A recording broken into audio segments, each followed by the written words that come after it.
Hey, everybody. Welcome to another episode of Purple Insider. Matthew Collar here with you again tonight live. So, very happy to chat with all of you Vikings fans and break down what we saw at today's walkthrough and much, much more about the Minnesota Vikings, as we always do. But a very interesting, intriguing, strange thing happening today. Not anything on the field. It was a walkthrough. So, there was a Josh Oliver catch on a sort of a 7-on-7 that was pretty exciting, but nothing to really write home about when they do a walkthrough. But after practice, TJ Hockenson talked with us, and that's where we're going to start. But also, you guys have inspired me to try to go through some 53-man roster stuff.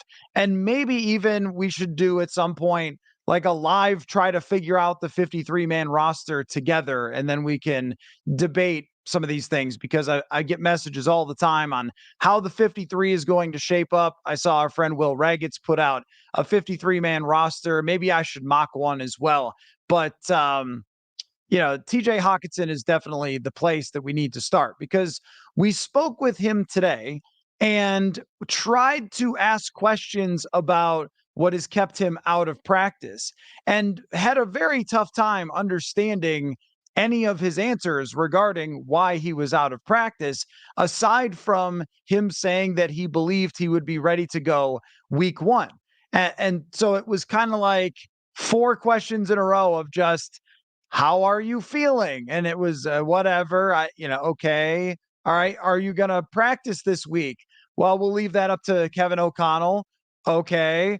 And we just didn't get any sort of clarity. What's going on with the ear? Are you balanced? I mean, if for those who haven't been paying close attention to now what has become an inner ear saga, TJ Hockenson has not practiced 11 on 11s in several weeks now, but he has continually taken warmups and participated in walkthroughs.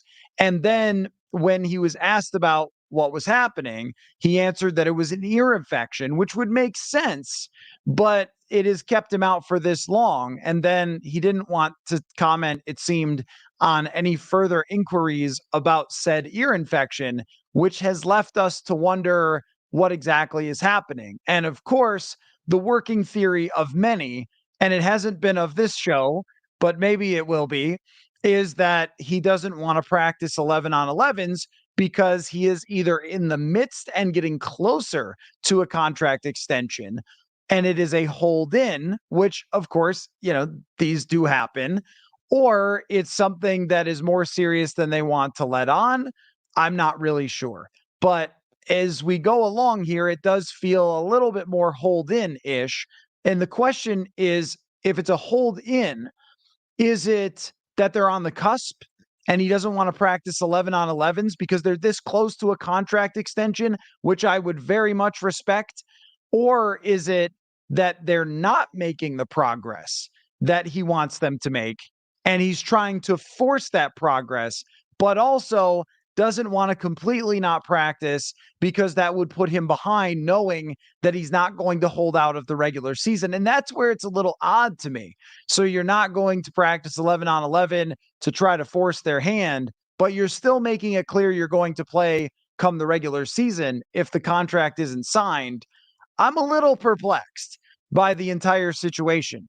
And I guess the question is, should the Vikings just make sure this happens? Because when we went into training camp, I remember chatting with all of you guys and saying, hey, we could have a situation here where the first day of training camp, they trot out Hockenson and Jefferson together.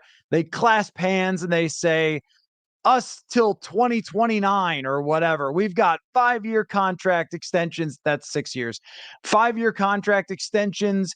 And here we go, baby, Super Bowl. That's was within the realm of possibility.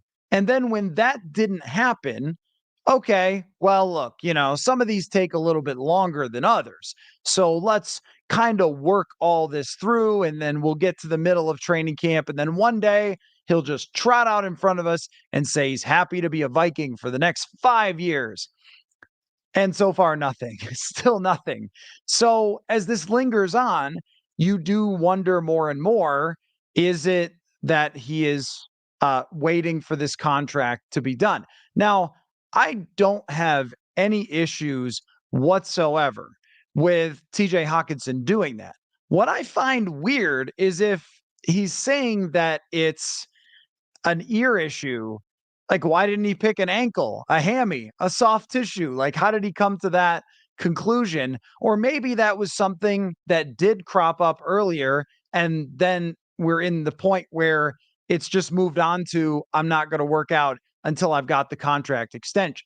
Which brings us to the official stance of Purple Insider for the entire offseason has been that the Minnesota Vikings should extend TJ Hockenson. Question for you guys, for the chat. Do you agree with that? Do you think that he should, that they should sign him to a long-term, naturally quite expensive contract extension? Because I think that one of the main goals of this offseason, and we're still in the offseason, is that they sign these guys to long term, that you're setting yourself up for the future to have this offense that can be prolific if you get even a decent quarterback into the mix. And I think Hockenson is a very important part of that entire mix because he not only was such a great fit for Kirk Cousins last year, but I think really showed us the football IQ that he possesses by being able to step right in the way that he did.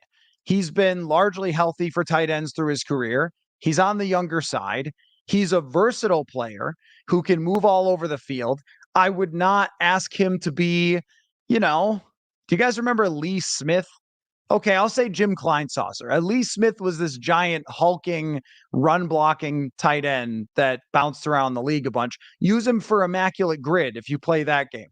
But if he's not Jim Kleinsaucer, okay? Like he's not this big giant dude who's going to block like crazy, but he is a really good receiving option. He's more of an underneath player, at least at the moment, but I think that he's got the speed to push downfield a little bit more than he did last year. He had a couple drops. Most tight ends do, but I don't have an issue with his hands. His numbers are good. I don't know. Like what more is there really to discuss here except for how this team wants to distribute its funds? And is there some question about the positional value of the tight end? And one thing that I did wonder about when they signed Josh Oliver, who is an absolute monster in his size, but also he made a catch today that was like reaching up athletic move that you just don't see a man his size make. So maybe they look at it like, it's maybe they look at it like Josh Oliver, they want to get a look at him. And if they like him as the future tight end, they'll go with him or they'll just franchise tag. Yeah, you're right. Lee Smith was a great closer, Cardinals and Cubs. That's true. But maybe they look at it like they can franchise tag Hockenson if they want next year, or if they just feel like they've got somebody else in Oliver, they can let him go, get the compensatory draft pick, and then, move on with somebody else as their tight end. So, I don't know. This is a complicated situation. When you trade a second round pick for a guy who's going into the last year of his contract, the presumption from me was that, okay, you're trading for him to sign him. He's going to be a long-term part of this team, but they also might have just done it for the run and tried, just to make something happen last year and figured we've got him for 2 years and we'll go from there. Or they could look at the franchise tag for next year and say, the franchise tag's not going to be that expensive, but I don't really like to do things that way. Like count on the franchise tag. One, these situations can get a little bit ugly at times, but also that's a big cap hit. You can't mess with the salary cap hit when it's a franchise tag. It is what it is. So you can't extend him out to make the first 2 or 3 years that are, a little bit better for your salary cap and then have it be restructurable down the road. It is what it is. If you want to franchise tag him, maybe they look at it that way. But, I also think that as kind of I would expect some of you in the comments, like jumping on Kwesi for this situation.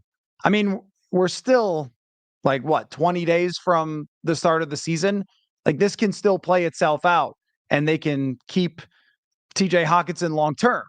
But if they don't, I think we will be saying, what happens here? And I do agree with you guys from the perspective of we went into this offseason, and I remember ranking the people with the most pressure on them for this year's training camp. And I think that I put Kwesi Adolfo-Mensah at the top for the person with the most pressure on them because of these complicated situations when it comes to the contracts. And so far, we are getting closer to the season and they have not been resolved. Again, it's not the end of the world if they don't get Hockenson extended, and he's got to play. He doesn't have an option. It's not like you're not going to see TJ Hockenson just not play when it comes to the season. But things have gotten just a little bit muddy here with this issue. So I look at it as there's still time to extend him. They should extend him. If they don't, he still plays here. You don't like lose him September 10th and he just becomes a free agent or something. Still on the team. He's even still on the team through next year if they franchise tag him. And you can use the franchise tag twice if you want to with TJ Hockenson. But you'd prefer not to because it's just favorable to extend him. I think that that would be my preference based on the salary cap, is that they extend him, they keep him around for a long time. And in my mind, unless there's something that they know that I don't know, there's no real red flag with TJ Hockenson. He is on the younger side. There's no real super shortage in his game other than being maybe not the best run blocker, which doesn't concern me that much, that I would say, oh, you have to watch out for that, or that's not the reason. But yes, the franchise tag being cheap digits may play into this. That may be a part of the equation. I also think if you're working out a long-term contract extension, you can do even better flexibility wise. And as you go forward, if TJ Hockenson ends up having a really good year, the price goes up, right? If he ends up catching 100 passes, the price just goes up to extend him. So you're either letting him go at some point and just trying to squeeze out those franchise tags, or you're deciding this guy can be a long-term Viking. In the past, they haven't really franchise tagged people that often. What, Anthony Harris? That really wasn't a very good choice, but they haven't really done that. They've usually tried to extend guys in this way. So I guess it seems like the red flag is the ear issues. Yeah, I guess that's true. That's the only red flag. But it's interesting just to get the reactions, I think, from you guys about this situation, because I think we all kind of stand on the same page. It seems like the very clear consensus is that you want to keep him long term. Aaron says the franchise tag is 11.3 million. Yeah, that's the thing, is this might be a little penny wise, pound foolish, though, right? Because if you look at the comparable contracts, what Evan Ingram just got, George Kittle is a different level than TJ Hockenson. Darren Waller, I think, is considered a different level. So you end up landing between the franchise tag and the highest paid is kind of where I would stand on this. And that's like 15 million, 16 million a year. Now that's higher than the franchise tag, but you can also move the money in different ways. So your cap hit is less than 11 million, especially for the first couple years. And then you can set it up to move money around later if you have to, if you're in a win now window and you've got to create a little extra cap space. For me, it's just about flexibility and the long term. I think this is a player that you want for 5 years. I don't think that this is a player you want for one extra year with the franchise tag, and then he's not very happy, right? So let me go to some of your comments here. I read that ownership paid 400 million for a soccer team. I think they did. Was it 400 million? Jeez. I guess, you know what I need to get into is like building whatever they built. I like creating content for you guys, but however they made all this money to build like all the stuff they have, that's what I should be doing. Anyway, let's see. It's tied up ownership's funds and they don't want to spend more money as funds are tight for the Wilfs. Did you hear about this? I don't know. I mean, I don't know if that would play into it. I would have assumed that they would have planned out how much money would need to go to Justin Jefferson and TJ Hockenson, it's possible that there is some sort of issue because when you give guaranteed money, you actually have to be able to put up the cash, is my understanding. But I feel like for this ownership group, cash has never been any part of the problem, and that you would budget that out to begin with. I mean, that could be the case, but that seems like a little too far down the conspiracy sort of like maybe that's where all their money went and now they can't keep their key players. That I mean, I don't know. Yeah, I don't think that that's it. I think that if it's anything, it's on TJ Hawkinson's side. He wants more money than they want to give him. It's probably exactly what we think it is. And what we've seen from Kwesi Adolfo-Mensah and this front office in general, because he's not the only guy that is doing the negotiations. Rob Brzezinski's involved and so forth. It's a total front office thing. And I think what we've seen is a hard line where it's, hey, we love you, Delvin Tomlinson. You're the best. You're my guy. And then Cleveland comes in with a high price and he says, okay, well, you can go to Cleveland then. And Patrick Peterson, hey, Patrick Peterson, you had an amazing year last year. Come back. Here's a contract offer. Pittsburgh's going to give me more. All right. Well, have a good time in the Steel City. That's been really how they've handled everything this year. And I think that you can, for those situations that, they even played a hard line with Harrison Smith and he just decided to come back. But when you look at his contract, he's making less money, and I think he just wanted to be here. So I think that approach is a very good one for those veteran players of we're not going to sign you guys to deals that are going to hurt us long term. When it came to Zadarius Smith, oh, Zadarius, you want more money? Sorry, we're not really in that situation, so have fun in another city. Or Delvin Cook, the same thing. You can take this deal, take less money if you want. Although I think they predetermined the Delvin Cook one. But from everything that was out there, it seemed like they had a line that they wouldn't cross. And that was a very, very conservative line. Like they didn't go very far with these guys and maybe had the plan of sandbagging a little bit and having them say, no, I'm not taking that anyway. That would make a lot of sense. But with these two situations, these are two of the best players at their position in the entire NFL. You can't really draw a hard line with Justin Jefferson and TJ Hockenson.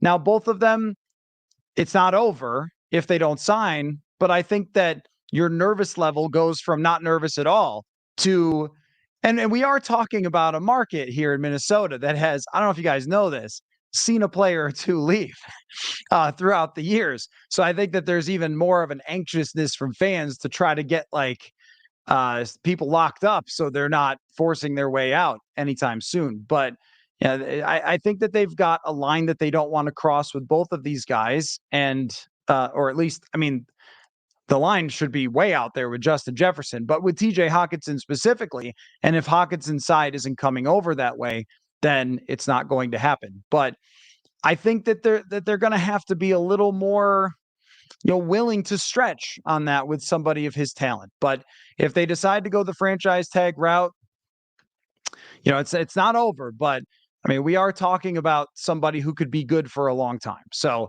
I would say one of the more strange press conferences. And here's me. I hope. I don't know if they put the video up on Vikings.com, but here's me asking him about Josh Oliver too, because I felt uncomfortable. And also Josh Oliver's been awesome, by the way. So I want to write something about that. And it was like, is this the time to ask? Do you guys mind if I ask about Josh Oliver here?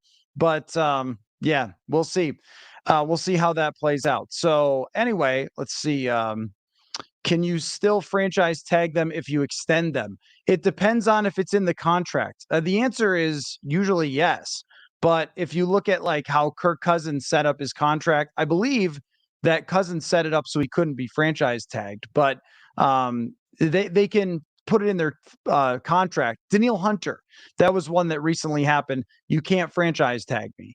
I think they put it in there that it was like that. So it would depend. But if you're TJ Hockenson, that's something you're probably trying to negotiate. And this is the challenge of someone like Hockenson, is there are a lot of considerations to be made that, go beyond just, hey, pay the man his money. How much guaranteed? How many years? Does he want a 3-year? Does he want a 5-year? Does he want the no franchise tag? Does he want a trade clause mixed in? Like all these things.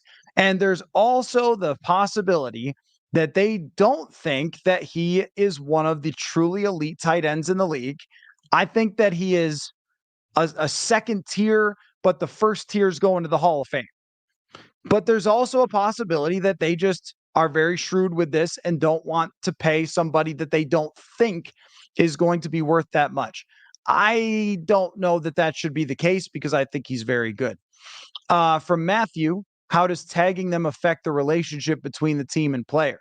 That is a fundamental question here because one of the things is that, uh, you know, when we're talking about negotiation, prices, what's somebody worth, we often talk about them as if they're a Madden video game character, right? Just like, well, let's fiddle around, push the numbers around, and then push submit and contract or cut them or whatever, right?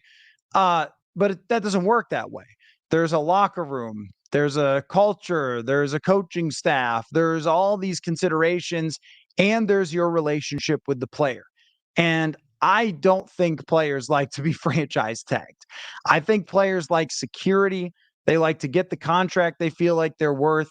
They like to have their day in the sun when all the websites, ESPN is running on the scroll and whatever, like, oh, signed a big mega contract. It's a great day for you. You get franchise tagged. TJ Hockenson can definitely buy a new house if he wants to. But it's not quite the same as having that big contract that you've earned as a first round pick. You've got the accomplishments, the Pro Bowl, the big contract. Like that's what everybody's looking for. And when the team won't sign you to those dollars, there's a little bit of, oh, and you know what? Most of us have gone through this, right? Like even in life, we're not making millions of dollars, but most people have gone through a situation where you feel like at your job, you are not as respected as you should be. So even if you like your job, and even if the people who are there are telling you, love what you're doing, keep on grinding, man, you got it. But if they're not paying up, then you're saying, well, okay, you're not putting your money where your mouth is. You're not signing me to that long-term deal. So to your question, I think it does affect relationships. I think it does affect long-term signings. So, and that's why I was saying like penny wise, pound foolish. Because yeah, with a tight end, that might next year save you a little bit of money, but also if the relationship is harmed and that shortens the time that a star player is here, that's not really good for you. Right? I think that's better to have good relationships with the guys. And it also, again, I think it is cap friendly to sign someone to an extension because of the flexibility that it gives you. So it seems like everybody is on board in terms of extending TJ Hockenson after what we saw last year. The only, I guess, I mean, it's hard to make an argument against him. The only argument against him you could make is when you look at his usage and you look at the fact that they went out and got Oliver to block, or they had Munt last year, he's still in. And sorry, there was a question about that I'll scroll back and get to. Sorry. But Hockenson doesn't block all that much. Like he was playing somewhere else other than inline about 50% of the time. So if they think, well, we like this guy and he was great last year, but we need more of a traditional tight end. And maybe they don't feel like it's worth paying that much money than somebody who is moving around. But I did want to kind of like reevaluate where we stood on the entire situation with the general manager, the front office, and so forth when we get to the end of training camp, because I don't want to start saying, well, what are they doing? What's going on here? And then have them like extend Hockenson tomorrow. It happened that way with Hunter, where we were kind of pushing the button. Jeremy Fowler's out there reporting that, well, they're talking about trades, and we're going, oh man, this could be crazy. They might trade Hunter. Next day he's got an extension. So let's not hit any panic buttons first.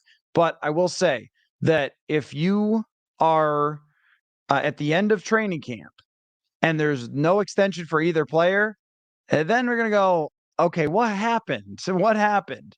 That will be a little bit puzzling. So anyway, there was a question about whether Nick Muse. Let me see. And I appreciate all the participation, but I ended up having to scroll way down on the question. It was whether Nick Muse could be, there it is, from Hunter. Who makes the team, Johnny Munt or Nick Muse? So Muse has been really great in the preseason games. No question about that.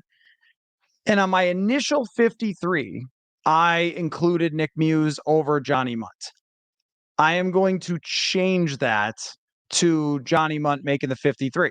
And I think maybe in like 20 minutes or something, we should do a mock 53 and see if we can figure it all out. And I'll do it on the fly. I didn't have that as an idea, but there seems to be a lot of, kind of chatter about what's going to happen with the 53. So we can, play that game. But the thing with Nick Muse is that you can cut him and put him on the practice squad with no problem. And next year, you might end up having that spot because, is Johnny Munt here for this year and another year? Josh Oliver's clearly here, but now we're not even sure about TJ Hockenson. I don't know. I think that probably no one's going to pick up Nick Muse. And the other thing to keep in mind is that whatever you see in the preseason game, even though the first game we got pretty excited for, and I thought that it did tell us some stuff, how people perform in those games just does not seem to be much of a determining factor for this team. It seems like they really care so much more about joint practices, and that's why they schedule 2 teams of joint practices. And that just matters to them more in how people perform, that those are their preseason games, and the ones that they put the jerseys on for and show up to US Bank Stadium, they're like for entertainment purposes only and not really in terms of evaluation, because every question about a player's performance is more or less answered with, well, we weren't really trying. I mean, the other night, it's like they run for 280 yards and it was, well, we were running defenses that weren't made to stop that. It's like, oh, okay. Well, that makes it pretty hard to evaluate guys, doesn't it? But it's a different philosophy that has made it way less easy to pick up on what they're trying to do and who they like, and if it matters that a guy stands out or not. And I think like if T.Y. McGill last year couldn't make the team after mauling the heck out of everybody as a defensive tackle, that was a pretty clear sign that Nick Muse catching passes or whatever probably doesn't really move the needle. If they do it, I'll be intrigued. Okay, they must like this guy. But they brought over Johnny Munt. They've spoken highly of him. When Kevin O'Connell calls him the best number 3 tight end, weird comment, but I think that tells you where they stand. So it's hard to kind of figure out from preseason action how they feel about certain guys or what exactly that means. From T. Klubler, why does why did TJ's yards per catch drop so much going from the Lions to the Vikings last year? Bad plays from KOC. I don't think it was that. I think that what he turned into was, well, one, there were 2 passes that were more downfield-ish that he dropped. And I think that that might play into it. I mean, maybe that's an issue with him. I don't think so, though. There was the one in the end zone against Dallas, and there was one against Detroit. And both of those were like 12, 15-yard passes that he dropped. I don't know how much that impacted it, but I remember there were a couple downfield opportunities he couldn't bring in where they did target him, or at least over 10 yards, that just didn't work out. So that might be part of it. I'd have to look at his average depth of target. Maybe I can find that and what that was, because that might tell us a little more clearly, like, was it just the catches that were made?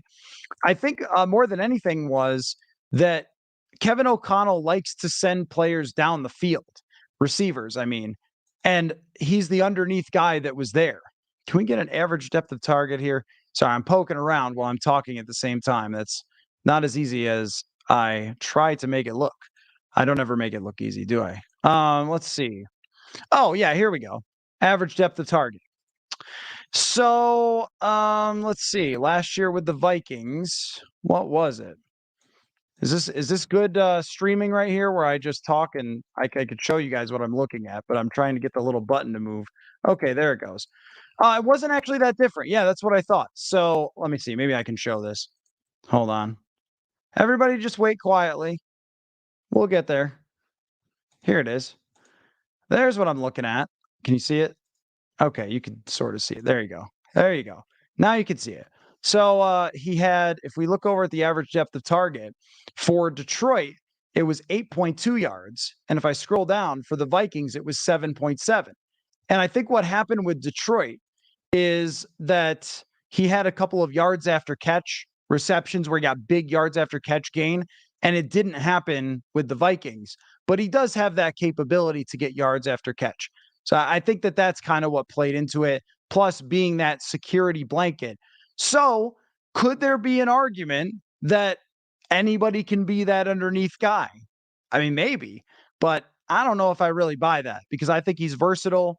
I think he's really smart. I'd like them to keep him around. Let's see. From Skull City Blues, you meant Lewis Seen, limped off the field today. He did, yeah. So they were running some sort of just little special teams drill, and he kind of pulled up lame a little bit, and he didn't participate after that. But he didn't leave the field. So he didn't like go running back into there's the use the bathroom door and there's the injury door. And he didn't go back running into the injury door. So I don't know what happened or if it's going to keep him out. He certainly needs these joint practices. They're going to practice tomorrow. And it'll be a little bit of an odd thing tomorrow night because I'm doing this event that I should actually tell you guys about tomorrow night at Inbound Brewing, which is near Target Field.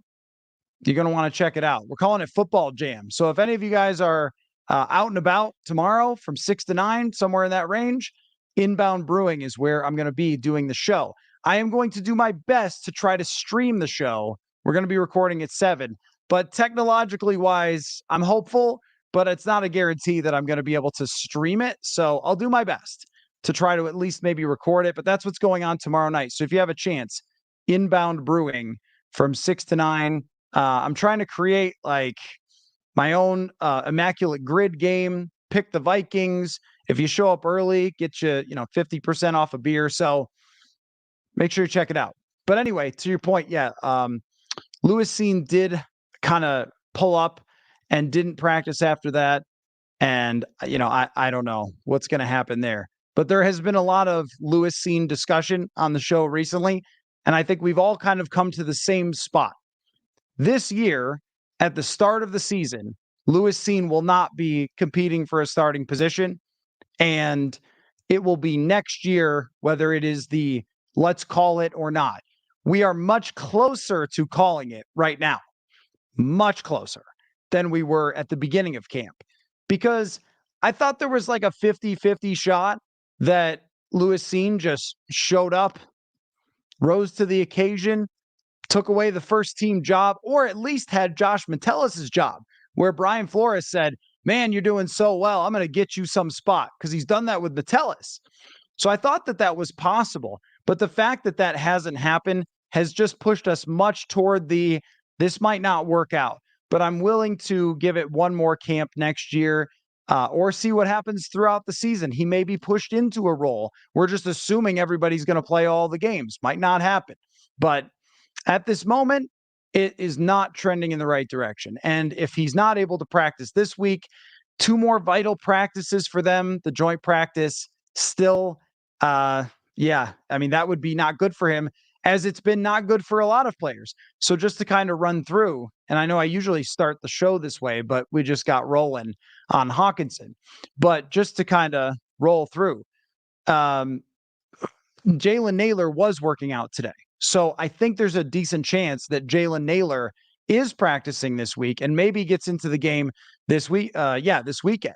So I think that is possible based on the fact that he was out there actually working out today. He was running routes, catching the football. Looks like it's time to get him ramped back up after a long wait with what was some sort of leg injury.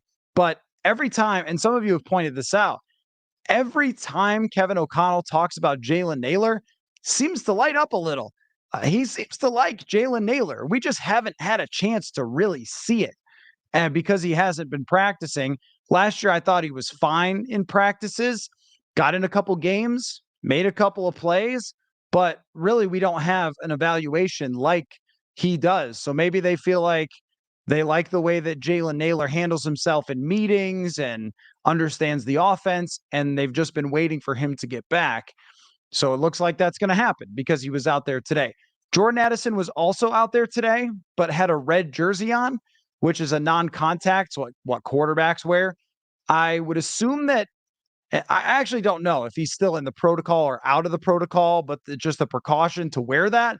But he was doing everything. So he was running around, he was making his catches and whatever. He had a couple nice catches today in the sort of slow motion version. I assume that he will be back as well in practicing against the Cardinals this week, and that they can go forward with the starting receivers, assuming that we get to week one. But Kene Nwangwu, Brian Asamoah, still not practicing and still watching their jobs go to other people. Also, Jordan Tuamu, for all of you XFL fans, all of us, there are literally dozens for Arrested Development fans. There are literally dozens of us XFL fans. Jordan Tuamu was really hucking it out there. So we didn't talk about this at all because it's a backup quarterback and we had a football game the other day and stuff. But them bringing in Jordan Ta'amu, you kind of go, what's that about? Like, who are they sending a message to? Is it Nick Mullins? Are they not happy with how it's going? I mean, it hasn't gone great in practice for Nick Mullins, but that's what I would expect for a backup. Is it Jaren Hall that they want to just kind of light a fire? I don't know. I thought Jaren Hall was better. Or was it you just got an opportunity to bring somebody in, put on the practice squad maybe, or give a chance? Or if you don't plan on the third game playing Mullins, you need to have somebody else. Like if you're not going to dress Mullins, then you need to have someone else to go with Jaren Hall. Maybe you figure you give him a chance to compete. I don't know. Like slightly interesting. I don't know how interesting it is. Yeah, some of you know the reference. Hunter says vibe check inside TCO. Still positive, or is there any tension and worry? I think that the injuries should cause a little bit of tension and a little bit of worry. And the fact that the players that we mostly named and listed as, hey, big camp for, let's run down them. Big camp for Ed Ingram. Anybody feel better about that? Not yet. Big camp for Andrew Booth Jr. He's still behind Jawan Williams. Big camp for Brian Asamoah. So far, he's been beat out by an undrafted free agent. I mean, Caleb Evans, Mekhi Blackman, those are some guys who have stepped up. Jordan Addison, of course. But Kene Nwangwu, huge camp for Kene Nwangwu. You want to be a guy, you got a chance. And he hasn't practiced. I mean, so, I think that there are a lot of guys that were kind of expected to be in semi-key positions. I mean, Asamoah was expected to be a starting linebacker. But, I mean, Kene Nwangwu being RB2, that's a pretty important position in the NFL today with running backs get injured all the time. And we just haven't seen him. So there's been a lot of those players.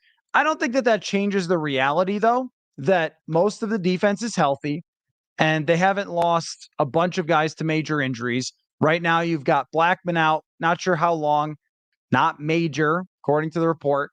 And then you've got, aside from that, just Brian Asamoah, but it seems like he wasn't starting there anyway. And the rest of them are healthy. And on offense, Addison missed a couple days. Everybody else healthy. The whole offensive line, good to go. Of course, these might be famous last words, but you've got the receivers, Jefferson, Osborne, your starting running back. So, I think that it's really around the margins that there's some of these things, but overall, the team is in pretty good shape at the moment, I think. But when you have some of these players that we talk about as being exciting in training camp, and then they get hurt, and then we don't see any of them, then you go, okay, well, I mean, I guess we don't have anything to talk about there. You guys want to talk about how Jefferson's awesome again? He is. They should extend him too. He's great. Like, there you go. There's a take, right? So some of these guys that were supposed to be interesting, I think we all came into camp after mini camp and OTAs saying, Jalen Nailor, man, like he really showed out in the spring. Big chance for him. And then we just haven't had a chance. So our vibes may have been brought down a little bit by that. But I think overall, they know, I mean, their quarterback is operating the offense pretty well. Their top receiver is a superstar and has just destroyed everything in sight. They should also feel really good about the training camp that KJ Osborne has had, the the training camp that Jordan Addison has had overall. So, I think that that's gone pretty well. All right. What else do we got to talk about? Let's see. Is it possible Ivan Pace is just that good? Oh, yeah. Yeah. I mean, I think that it's possible that he's better at this point in his career than Asamoah. And yeah, you're right. It does get presented to some extent as he took Asamoah's job. But also, I mean, if you're the incumbent Asamoah and they were really excited about you as a third round pick who got in a little bit last year and made a couple splash plays, like that should be your job, right? Unless you have somebody else, take it away. So yeah, I don't. Yeah, is it maybe it isn't that rational to be down on Asamoah, but he had his job taken away and then hasn't practiced since. And it's kind of hard to be up on him. But to your question, Ivan Pace has had a tremendous training camp. He has had a really tremendous training camp. And the way that the coaches talk about him, they get, very excited when it comes to that. So I think that they expect now him to step in and be a good starter right off the bat based on what they've seen in training camp. That's kind of the vibe that you get. So maybe it is more of just that. Let's see. Who do we see on special teams? Well, Najee Thompson has certainly earned himself a job, I think. He looks like he's the special team guy, although he got banged up the other night as well. But every year there's kind of some player that just emerges, the Dan Tresena and so forth, that just emerge and they win one of those jobs. I think it's important to have one of those players that is your gunner and plays every part of special teams. Not something that you really appreciate until it's actually good. So I think that Thompson is a really great story. Do you guys want to play around the 53? You want to give it a shot? Let's see. Maybe I can screen share a blank sheet here. I always keep up my ad reads in a Google Doc, so I could pull up that and just move down. Let's give it a shot. Let's talk about the 53. Let's see. Here we go. This is a blank sheet. We can make a 53. Maybe I can make big giant letters for everybody to be able to read. How about this? QB. That's really big. We're going to try to do this together. Sorry, what about Bob? What comments should I be answering here? I'm trying to kind of answer all that I can. Mullins makes me sleepy. Well, he's not an exciting backup quarterback, that's for sure. I think they want somebody who could just execute the offense. Can I get my little head in here? Oh, there I am. Yeah, all right. Still trying to figure all this stuff out. What's the question here? Doesn't the players union have any say in contract talks in these players? How does it work with agents and the players union during talks? I don't think that the players union would have to be involved at all in something like what's going on now. It's pretty straightforward between the team and the player. And it's whether they get them signed or not. I mean, I don't think that there's anything that's nefarious. Maybe with the Lamar Jackson stuff, there would be. That's where it would be. So here's a question right off the bat. For our mock 53, Kirk Cousins will make the starting team, and Nick Mullins, I assume. Are we all good with saying that there's just two quarterbacks? Leave a guard spot open for free agent. Yeah, that's very possible. I mean, Chris Reed has not practiced at all. My assumption is that they think that Chris Reed will get healthy and that he'll be back and he will be the backup guard at the moment. But yeah, I think that you're right, Matthew. And I'm not going to try to fill out a practice squad here because that is insane. But I think that Jaren Hall will be on the practice squad or Jordan Tuamu. Like you can do that if you want with older players. So in the running back room, we're going to go obviously Madison, Nwangwu, assuming he's healthy, might be an IR situation. That could happen. Chandler. Now, I got little question marks here though. I mean, and of course, we give his own designation to CJ Ham. I have questions about whether they're going to keep Dwayne McBride or not. It has not been an exciting training camp for DeWayne McBride. I don't think that he has shown that he could be trusted in real games. So they've got a couple other guys. They've got Abram Smith from the XFL. They got the other guy they signed, Aaron Dykes, who had a good kick return the other night. I am not really sure about who starts at running back, if it's DeWayne McBride or not. Wide receiver is tricky. Justin Jefferson, of course, and KJ Osborne, Jordan Addison. So that's a three. As of this moment, I'm assuming it's Nailor with the fact that he's back. Do we go Rager or Powell?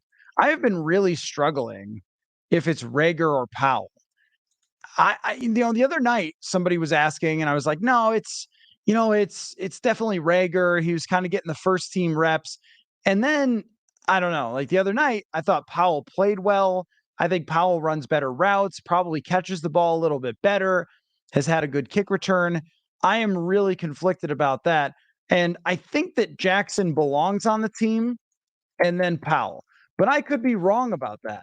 That's one that's really hard to figure out because that makes six. And I don't know if they want to keep six. I don't know if they want to keep Tristan Jackson. He's just been so good. He had another really, really good, catch today. Let's see. So I'm making this. Sorry, Skull City Blues. I'm making this like on the fly here. I didn't pre-make the depth chart, so I'm working on it on the fly here. Tight end, we've got Hockenson. If I just type in the whole thing, then we won't have much to talk about. Let's see. We're assuming it's Hockenson, Oliver, and Muse. No, not Muse. Munt. And Muse goes on the practice squad. And the offensive line, we've got, the obvious starters. And I assume that we don't need to argue too much about the backups. But how many will they keep? Schlotman, Udo, Vidarian Lowe, and Blake Brandel. That would be four more. So we'll assume starters and four more. Starters and four more. On the D line, now this is where it gets interesting on the defensive line. Yeah, you guys want Brandon Powell. I understand that.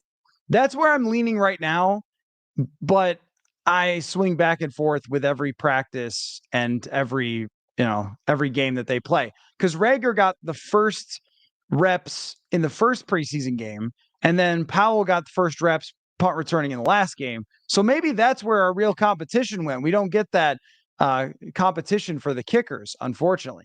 Now the D line is pretty tough because you've got obviously Lowry, Tonga.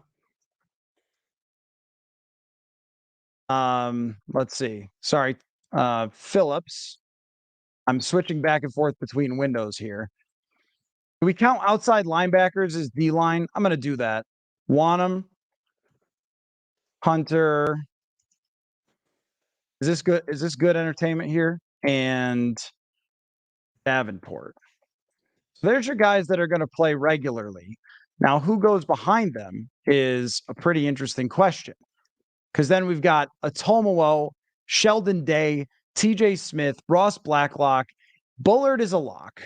Bullard is definitely a lock. So that's 1, 2, 3, 4, 5, 6, 7. And then I think that they're going to keep 10 defensive linemen. Oh, yes, Patrick Jones. Thank you. That's why you guys are here. Jones. So now I'm at 8. So now it comes down to, are you keeping TJ Smith as a little interior depth? Asamoah, I think Asamoah makes the team because he's got a little bit of upside. I thought he played. I agree with you. I think Blacklock is out. Asamoah is in. And I'm going to say TJ Smith is probably in there. He is not as flashy, but he's just like another big body for the middle. And that might be how it plays out. The linebackers are pretty straightforward. And I think that the secondary is pretty straightforward too, and the special teamers. So there isn't like a ton to debate there. I mean, if you guys wanted to debate Troy Reeder versus Abraham Beauplan, I mean, we can. So I think that gives us a pretty good look at what this is going to be like on the 53. Oh yeah, you're right. Jaquelin Roy. Yeah, that's a good call. So maybe that's a good point. Jaquelin Roy. So there might be a debate there between TJ Smith, Sheldon Day, Jaquelin Roy, because that's 3, 6, 7, 8, 9, 10. Are they keeping 11 of those guys? Probably not. And then, oh yeah, Najee Thompson on the secondary is the guy to debate because it's pretty straightforward. Otherwise, they're not cutting Andrew Booth, and Jawan Williams is going to be on the team. Jay Ward is going to be on the team. I think it's going to be hard for Theo Jackson to make it, and then Najee Thompson as the special teamer, and I think we can make that all work for 53. So, yeah, you're right, Jeffrey, that TJ Smith has looked serviceable. That's true.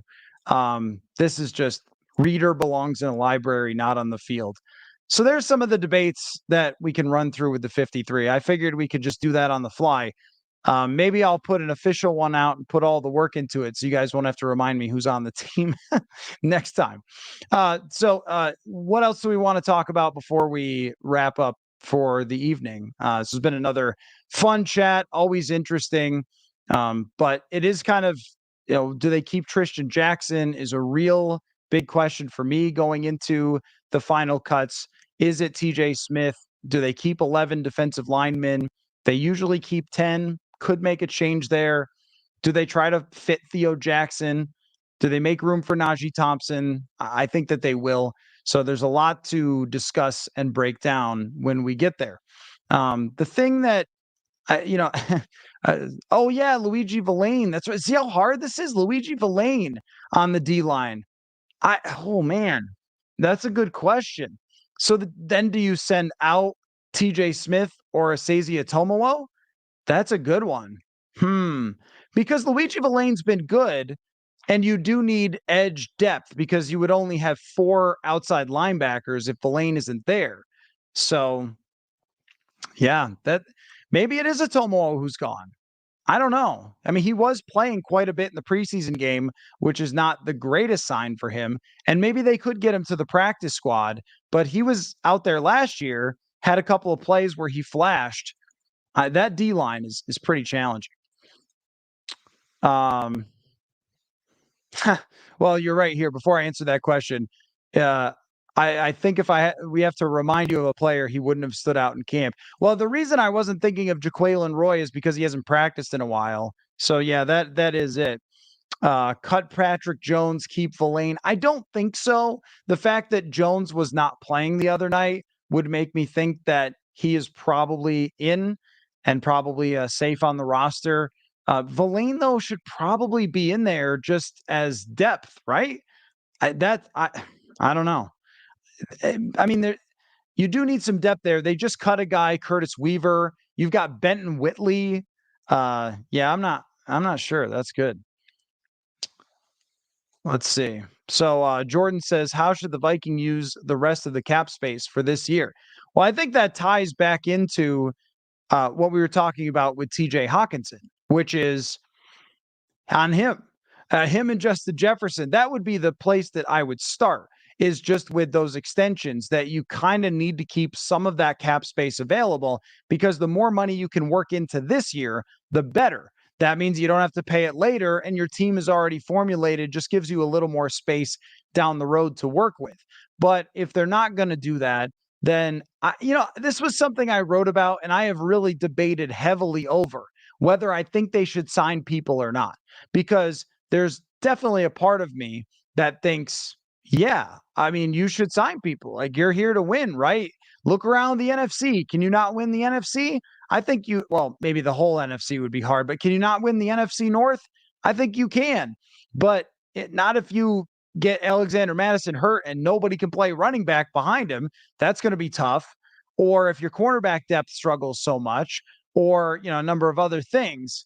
So they could use it on some last minute free agents. But I think that this is the week to do it, because you can get somebody in, have them participate against the Cardinals in joint practices as much as you could, try to get them in a preseason game, have them ready to go by the start of the season. That would be my plan would be, if you're signing players, then do it now. It doesn't feel like it's going to happen, though. It just seems like, they've had guys in and they're not that interested in filling out some of these spots, and they want to let the young players play. And I'm very on the fence about that, because the young players have had quite a long time to prove themselves during this training camp, and they have not done it yet. And so we're waiting. We're waiting. Like, okay, are you going to sign somebody, or are you just going into this season like, sink or swim? And if that's the case, I understand it. But I also think that you set the expectations at returning to the playoffs. So you really do have to do everything you can now that you've got a sample size on some of these guys not working out. Very much on the fence in that. That's what I wrote about today at the website. From Jason, any chance we look at Greedy Williams since he was just cut? Somebody's cut right now. I've got big questions. Big questions. Why is he being cut? He is a former high draft pick, which we've seen Kwesi Adofo-Mensah take shots on. He has pretty consistently brought in guys who were second-round draft picks, first-round draft picks, like Jalen Reagor, like Ross Blacklock, Juwan Williams. But also, so why did he get cut? Why did he get cut now? Does he have an injury? Is he just bad? How many players that get cut in the middle of a training camp like this latch on somewhere else and it works great? Or, did they say, hey, look, we've got other players we want and you're going to get cut, so we'll cut you now and you can latch on with another team. But usually they wait till the end to make their cuts. That would definitely make me question why he was let go. And Kwesi Adofo-Mensah would have some insight into that, being from Cleveland. So if he really liked him, that would be someone that they would look at. This is true that last-minute free agent running backs are a dime a dozen, but if one of the key elements of Kevin O'Connell's offense that he's concerned about is pass blocking, it does take a little bit to get the pass blocking stuff down as a running back. I don't know if you just want to sign some guy after 53s get cut down and maybe have to potentially use that player if there's an injury in the running back room, or would you want to just give him more time? I think you'd probably want to give him more time, but you do make a fair point that running backs tend to be kind of everywhere. Even during the regular season, there's always somebody kicking around who signs in week 4 and is fine. So yeah, that's not a panic position, but if you're signing for some other spot, if you need depth corner, if you're looking for another rusher, if you're looking for another lineman, it would be wise to do it now. Who on the defensive line can make it to the practice squad? Well, they can put whoever they want on the practice squad. It just depends on whether that player agrees to sign to the practice squad. So if you wanted like Sheldon Day, who had a great game the other night, he's a veteran, but it used to be that there was only so much eligibility, and that still kind of exists. But now you can put veterans on there. So if you want to use one of the veteran spots, you can, which I think has been great for the NFL, is to have those veteran spots on the practice squad. So they could put whoever there. It just depends on, would they get signed by someone else? Would they agree to it? That's part of the conversation as well. And I think, somebody like Asamoah Tomowo, do you want to go try it somewhere else if they're cutting you? I don't know. Do you sign here? Is there interest from someone else? I'm not sure. So let's see. From Jordan, I guess the better question is, who can the Vikings afford to sign right now? I mean, I still keep looking at Melvin Ingram and wonder why that wouldn't be a thing. I mean, DJ Wonnum is a rotational rusher right now. And over the last few years, we've seen, not a lot from DJ Wonnum. His pressure rate was pretty low. His sacks, were high one year, but then certainly went down last year. If you've seen him for 4 years, do you need more analysis of him? You've seen, they have 4 years of tape as him as a Viking. I know this team had him just last year, but even Patrick Jones, are you expecting more from him, or could you just sign a Melvin Ingram? They also could want to sign these guys after week 1. There's that little wrinkle about week 1 where if you sign someone after week 1, then you don't have to pay them the guaranteed deal. And that plays into it as well. And potentially, we've seen some of those signings happen after week 1 because of that. They could be holding out an edge rusher where it's a little more simple. But right now, I think everyone should be on the table for who they can afford. It must be with Dalton Reisner that he wants too much money. I think that could be it. for Reisner, but that's the only thing I can think of for why he hasn't signed. I'm not sure. What about Bob says, unless the offense puts up 30 plus a game, this team is winning 6 to 8 games, 1 or 2 injuries, and we're drafting top 5. To which Ken follows up with, I'll take drafting top 5. Good timing there, Ken. Good timing. Yeah, well, and look, if you're drafting top 5, then, I mean, we know the deal with that. 30 plus points a game, I guess what you're saying is that the defense is going to be horrible. I would have a tough time arguing with that if they had a different defensive coordinator. I am always a little bit skeptical about how much a defensive coordinator can impact what's going on. But there are some numbers that have tried to attempt to figure it out, how much play calling matters for defensive coordinators. And Brian Flores does very well in those metrics. His defenses have been very boomer busts over the years, which makes it harder to figure out when you're attacking the quarterback all the time. You are going to give up big plays. You are going to stress the corners. We also don't know that these corners aren't good. What we've seen so far from a Caleb Evans and Mekhi Blackman has actually been pretty good. And we'll just assume that Blackman is here and Evans is here. They do have injury issues. And if there are injuries and it's Jawan Williams and Andrew Booth Jr., but this goes for a lot of teams, of course. When you look at that defensive line, Hunter, Davenport, Dean Lowry, Harrison Phillips, these are all guys who could play in the NFL. I mean, you should have a serviceable group of defensive linemen at that point, but to me, it all comes down to the coverage, the outside corners. These guys are going to be stressed quite a bit this season, and if they can handle it, then you've got corners for years, and your defense can be decent. If they can't handle it, then exactly the scenario you're laying out is right. And I guess the question that I come back to is, should they have signed someone like Ron Darby as a just in case? Because I'm not super confident in Juwan Williams and Andrew Booth Jr. Should they have tried to fill that out a little bit more rather than just taking shots on people or having young players step into those roles? But that's what it means to be in a competitive rebuild. So a lot to still take in with this team. Can we start that's good. That's a nice throwback, Matthew. Can we start the skull searching next week? By the way, so a couple of things to tell you guys about. Reminder that Inbound Brewing is where we're going to be tomorrow night, 6 to 9 o'clock.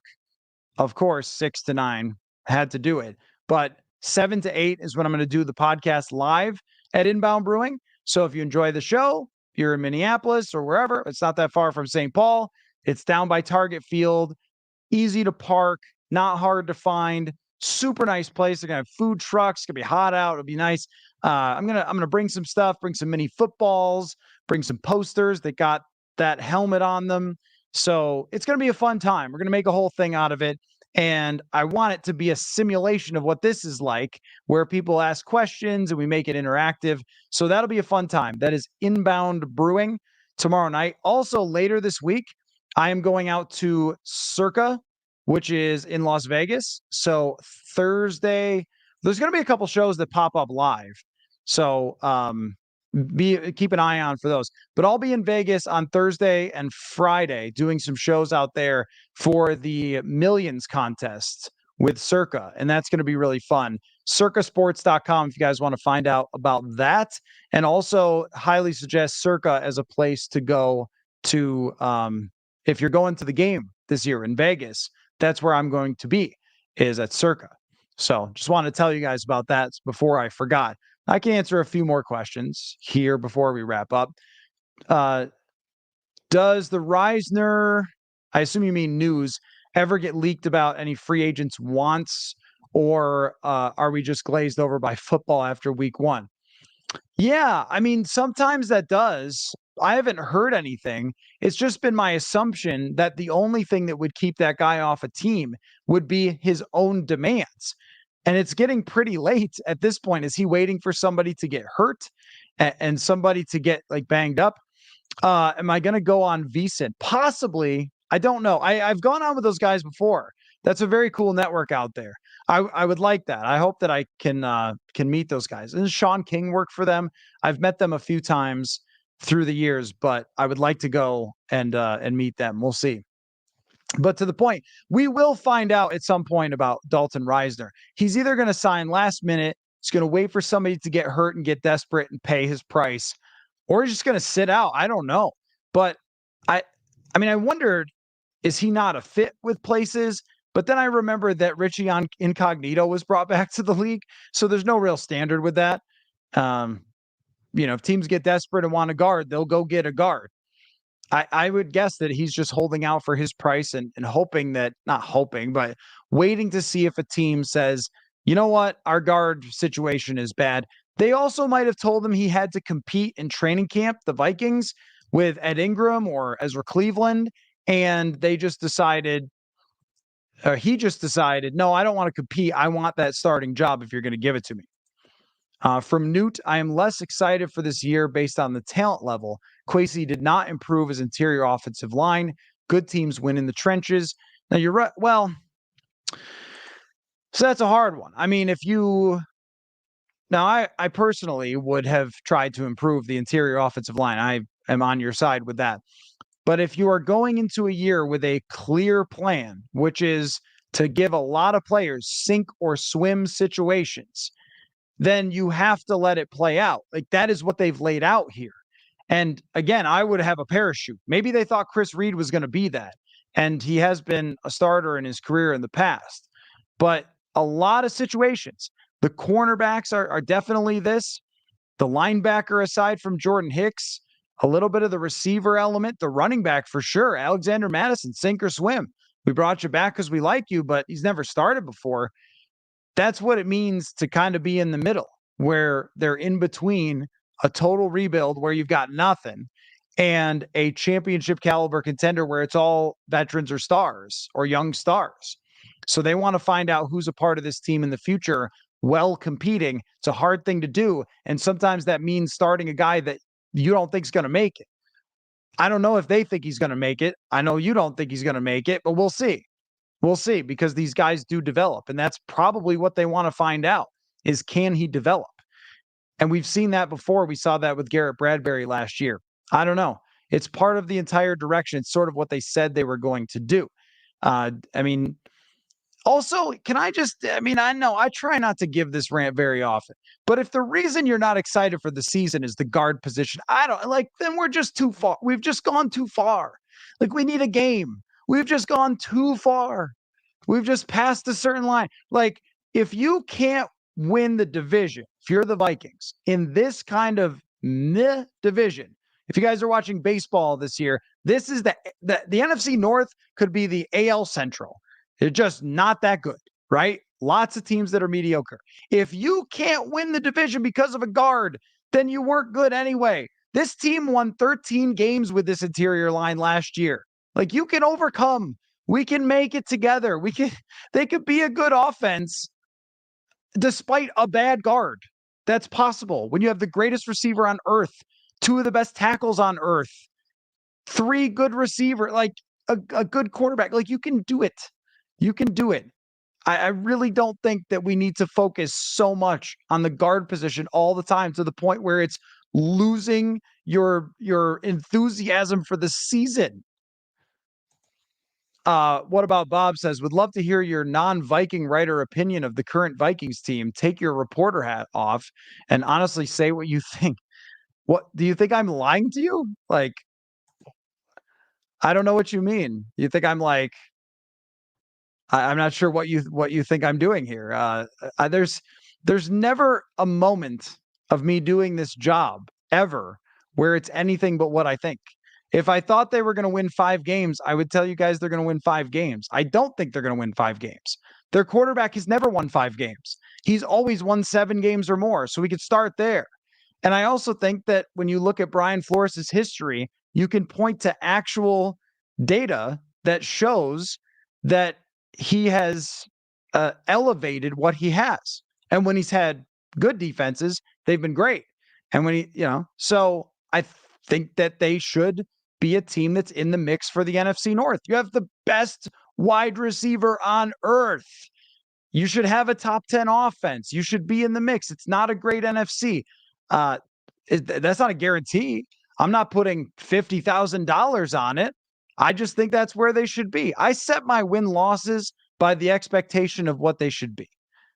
And they should be a 10-win team. They should be a 9-win team. They should be competing for this division.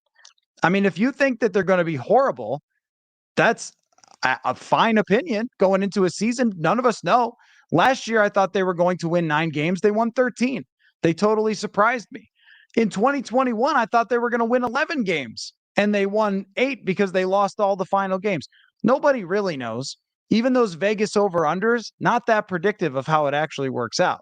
But I feel like we've been doing this long enough to not be suggesting that I'm like holding back my true takes. I think they should sign TJ Hockenson, get a couple other free agents in here, and win 10 games. Those are the real takes. I guess if you disagree, that's totally fine. That's why we do this, so we can have fun dialogue about whether, how good they're going to be. I think they should be more than a 6-win team.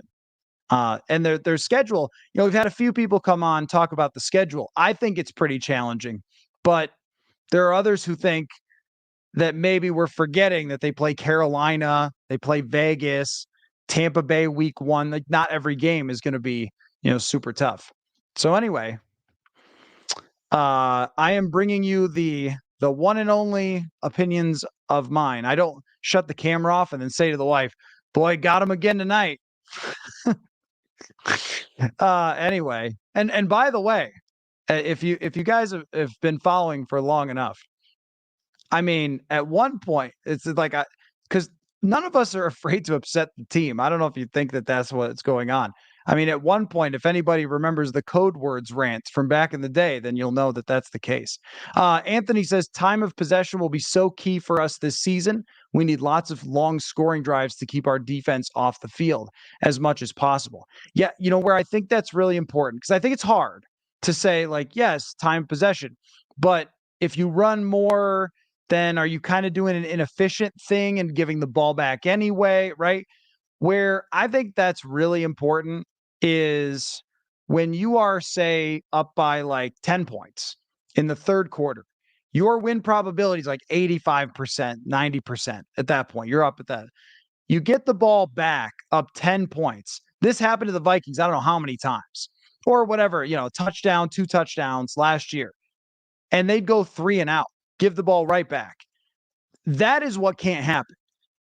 I think when you're getting ahead and you're sustaining drives toward the end of games, they did this really well in 2019. That's where the running game comes in, and that's where the play action game really, really crushes. Wasn't it? Was it a couple of years ago when they got the Lions on that, where they were beating the Lions and they ran a play action, threw it down the field? I think, was it Diggs maybe? I forget what year that was, where they were beating the Lions and they needed to close it out, and they ran a play action, hit a big shot, and ended the game that way. That's what they didn't do well last year. They would come out, run for negative yards on first down, throw short, incomplete, or pressure, punt away, 3 and out when you're up 10, and then the other team has their chance. That's what they're looking for when Kevin O'Connell talks about, yeah, this is why we got Josh Oliver. This is why we're going to run big personnel, get CJ Ham out there, and things like that. So I think that's what they're looking for from Madison when they're up in those games, to be able to push forward and keep the chains moving a little bit. And even if you end up running 8 plays and punt the ball away, at least you grinded some clock down, as opposed to 2 incomplete passes or something like that. From Kurt, with the competitive rebuild, does the front office opt to roll with what we've got, or opt to make a big move if we lose a key player for extended time? That's a great question. I think based on what we've seen so far, now they haven't lost anyone key so far, assuming that Mekhi Blackmon is fine. So we don't have an answer to that. I think that based on what we've seen with them not just seeing a position group struggle and running out to the free agent market, that they would let it play out. But that might depend. I mean, because we've seen more action this year, or in recent years, at the trade deadline. So let's say that you're getting rolling. You start off 4-2. You're in a good place. You feel like you're the best team in the NFC North, and then somebody goes down. You might go out and trade for someone just like they did last year, even if it could potentially hurt you a little bit down the road. But if you're not giving up that first round pick that might be dedicated to a quarterback, they might do that. It's really circumstantial. I think at this moment right now, they would just grind through it and we've seen that before where it was not a very good idea. Trading for Chris Herndon with a 4th round pick, not a very good idea. Kurt follows up with, I'd prefer to roll with it. Yes, I agree. I think that I would prefer to roll with it as well. So what about Bob says, did you see Cousins get killed on quarterback? I did, but I can also call up, the numbers here as well. His sack percentage was not that high. He dropped back like 600 times. I think anybody who drops back I'm not saying he didn't get pressured, okay? But what I'm saying is that you can overcome having one bad position on the offensive line. I don't know anybody who doesn't. Like what quarterback in the league does not have a bad offensive lineman? Philadelphia? Is that pretty much it? That doesn't have you're right. I mean, there's a lot of pressure in the NFL. There's a lot of bad offensive line play in the NFL. There's not that many guys who are good when or offensive lines that are good all the way across. So, Cousins was pressured on 35% of his dropbacks last year. Josh Allen was pressured on 34. Patrick Mahomes, 33. I mean, it's not that you don't have an opportunity on 65% of your passes to overcome that. And by the way, I mean, Kirk Cousins last year was the second best in the league in yards per attempt when pressured. He was better than Patrick Mahomes when pressured last year in terms of yards per attempt. You can overcome it. I'm not saying it doesn't hurt. It does hurt, but you can overcome having one bad offensive guard. And for year after year, that to be a constant, like, why don't they have any more guards? Why don't they have any more guards? I know it's not great. And part of the reason is the quarterback that brings about some of that pressure.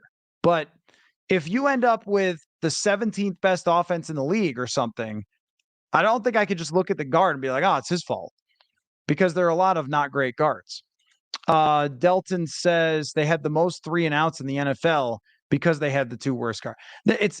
Well, first of all, I mean, it's not because it really isn't because they had the guards. I mean, look, the overall pressure, my point was the overall pressure was they were pressured. Okay. It was 35%. That is a good amount. And a lot of that pressure is coming up the middle because almost none of it's coming from the outside. And that is a problem. It is. But when a lot of the other great quarterbacks in the league are also facing about the same amount of pressure, I don't think it's like that absurd to say that you can overcome it. I also agree that they should have been better. I'm not defending the guard. I'm saying that sometimes we here just over obsess with the guards, and they can find ways to work through it. It should not destroy your offense. And the reason that they had a lot of 3-and-outs is also because they had the most negative runs on first down. That's a big deal too. And so they're trying to avoid that this year. I'm just saying, like, if you look at the pressure numbers from Kirk Cousins last year, it did not destroy them last year, and it doesn't have to this year. I mean, again, second highest yards per attempt in the league when he was pressured. He took a lot of hits. You don't want him to do it again. And I'm not saying it's great. And I know you said he's a bust center. Not last year he wasn't. Last year he was a fine center. Here's how offensive line works. Okay, this has been studied. If you have the worst offensive line in the league, it's a huge deal. You get crushed. You can't operate. And we've seen that. That's 2016. If you have the best offensive line in the league, top 5, you crush other people. You can do things that nobody else can do. And again, this has been studied that in the middle of that, from like the 5th to the 20th, if you're somewhere in there, you should be able to operate. That's about normal And there's not like this huge advantage or this unbelievable disadvantage. And that's where the Vikings were last year by PFF, that they were, and this is studied with PFF numbers. So I'm not going to sit here if they end up 20th in offense or something and be like, oh man, guard. Like, no, that means that your quarterback didn't play well, or a team's found a way to scheme your coach and your receiver. And that's what I'm going to look at. Now, if Darisaw gets hurt, we might be talking about something different. So, and look, it's not to say that they're good, okay? It's just to say that a lot of the problems with the interior pressure are because teams put all of their efforts into that. And they're not getting pressured wildly more than other teams in the NFL. It's just where the pressure is coming from that really stands out. So, you know, that's the way I look at it. That's the way I look at it. Jay says the data says guards are the issue. Yeah. Can they overcome? They didn't, and the fan base is clearly concerned because Kwesi is the data guy. Well, I mean, yeah, I mean, did they? So here's the thing.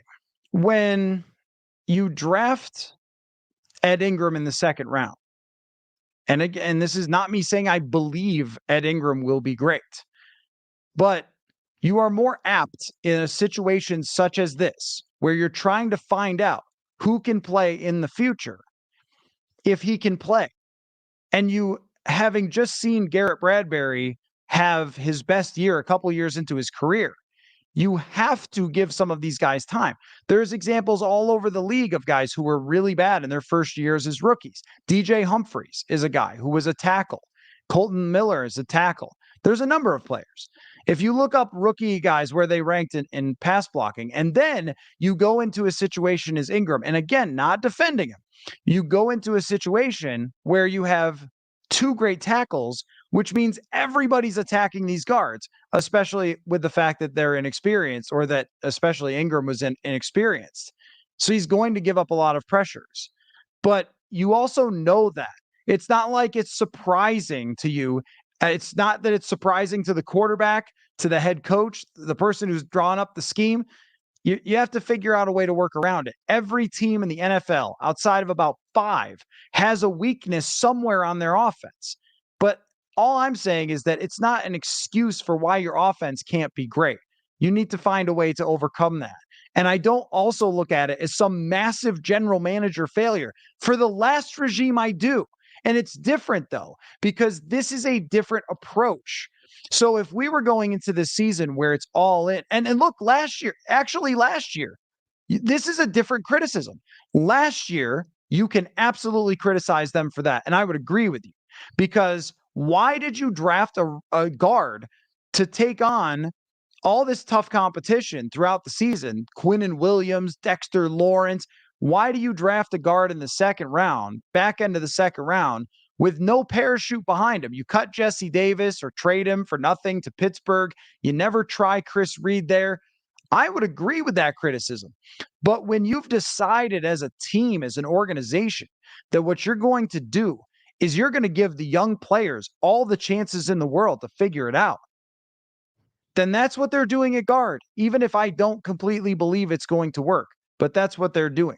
So I look at that as much less of a criticism this year than I did last year, where they got solutions and then never used them for other guards. And the other point is, just to keep going back to it, there are way more clean pocket dropbacks for Kirk Cousins than there are. And what we're bringing up the Netflix series, like, that's weird to me. You guys all watched the season, I'm thinking, right? So, yeah. Anyway, it's nuanced, as we try to do on the show. It's nuanced. It's complicated. It's not a simple, why didn't you do a thing? I'm waving my fist at you. There's a lot to it. If they were all in on this year, if they had reworked contracts, brought back Thielen, Kendricks, everybody, signed Jadeveon Clowney, they're all in. They're running it back. Here we go. And they ran out the same guards, I would be right there with you. But that wasn't the plan. The plan is to figure out who can play. So you got to figure out. But I also think, like, sometimes what happens, and this is over many years now of covering the team and talking with you guys, fans, for many years. Sometimes what we do is we make one person the whipping boy of the team, where everything that happens regarding that person is just like the worst thing in the entire world. Like every rep that doesn't go their way is just, oh my gosh, this person's ruining the whole season. And that does get frustrating to talk about because it's just piling on and piling on and piling on. And if there will be plenty of opportunity to overcome if there's some pressure on Kirk Cousins. Pressure will always happen to Kirk Cousins because he holds on to the ball, which is another thing. I should look at that as well. Like, how long did he hold on to the ball? That matters as well. Kirk Cousins was 13th in terms of snap to release. So that's going to draw some pressure, 2.7 seconds. It's going to draw some pressure. He also, this is a funny stat. I love these stats. You guys know. His time to scramble, which means how long was he in the pocket before he ran away, was 5.8 seconds, which was the third longest in the league, meaning that he does not run away. So you have a quarterback who holds on to the ball, who stays in the pocket, who's going to draw some pressure, overcome it, figure it out. So, all right. Anyway, that was fun. It was fun. A lot to talk about as always. So again, now this is an interesting thought, Anthony. O'Connell needs to cut down on the long developing receiver routes. See, that it is hard because the long routes are successful when you have Justin Jefferson, but options there. And we were talking about TJ Hockenson. I think the second half of the year, now this would be interesting to look into.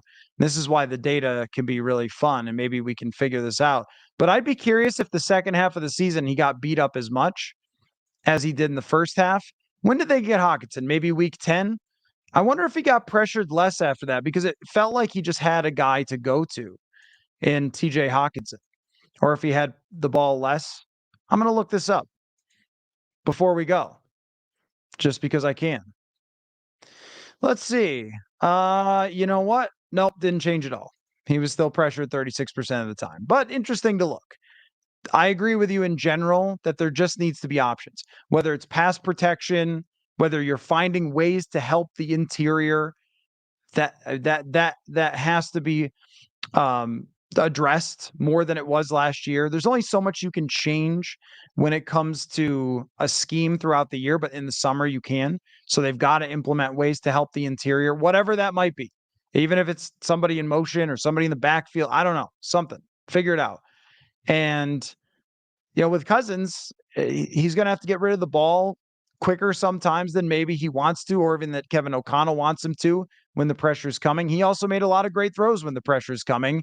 And this is one of the best things about him, right? Is that he stands in there and takes a shot sometimes and makes a play. So that's the whole point. And I also would not, based on what I've seen in camp, change my projection, which kind of dials back to the, what do I really think? Well, I really think they should win 10 games.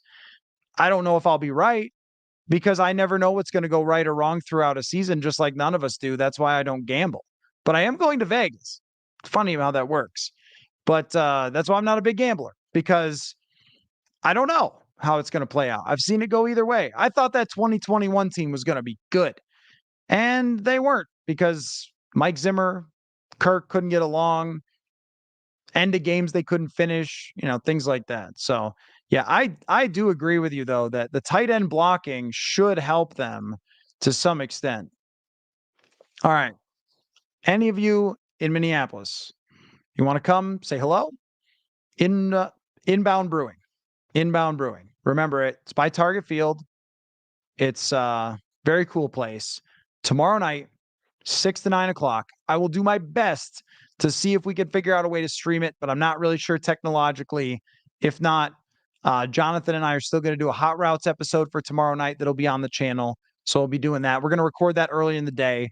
So, but if you got a chance to come out, we're going to play an Immaculate Grid contest kind of based on the show. We're going to have you pick the schedule, some prizes to give away, stuff like that. So Inbound Brewing, make sure you check it out.